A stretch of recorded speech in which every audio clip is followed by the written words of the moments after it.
From the floor of the CME Group, this is Danny Riley on today's cash close. It's been a mammoth dip and then a big rip here in the S&P futures.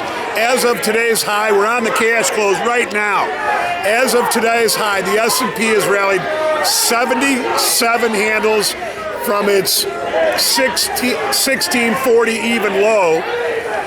And over the last 4 days, the S&P is up a total of, as we speak, right on, we're not including today, up 67 handles. It's just been a mammoth rock and sock'em robot on the way up here.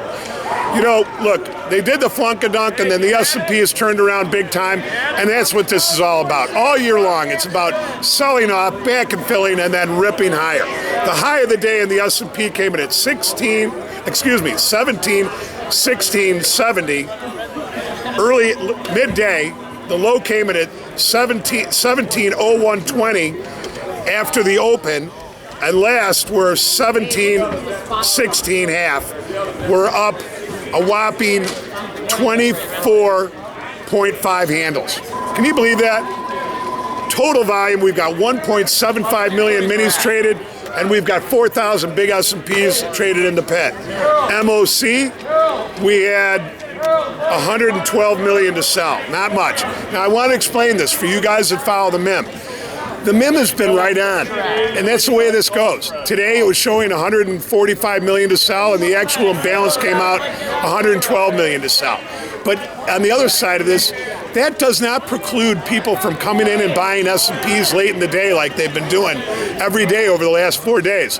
So you can't say that the MIM was wrong. The MIM was right, but there's buyers going into the close, into the S&Ps. I don't know if that's people making bets that they're going to make an announcement overnight or it's just short covering. But I will say one thing, we saw size institutional short covering going on today in the S&P. Tomorrow we've got Richard Fisher speaking. We've got the housing starts number, maybe. We've got the jobless claims number, maybe. We've got industrial production. We've got the Philly Fed. We've got the Nat Gas and the API being released. We've got, what else? Esther George speaking. And then we've got that Fed governor. I can never pronounce her name. Narayana Kocherlakota or whatever. Somebody please help me out with that. Kocherlakota. But anyway, shouldn't have said that.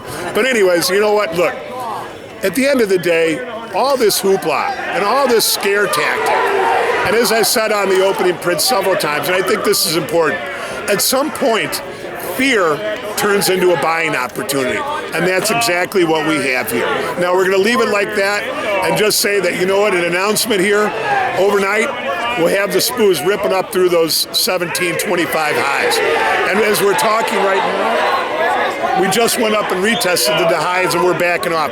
But we're only going to close 2 or 3 off the high. So we're going to leave it like that, and we will see you tomorrow on the opening print.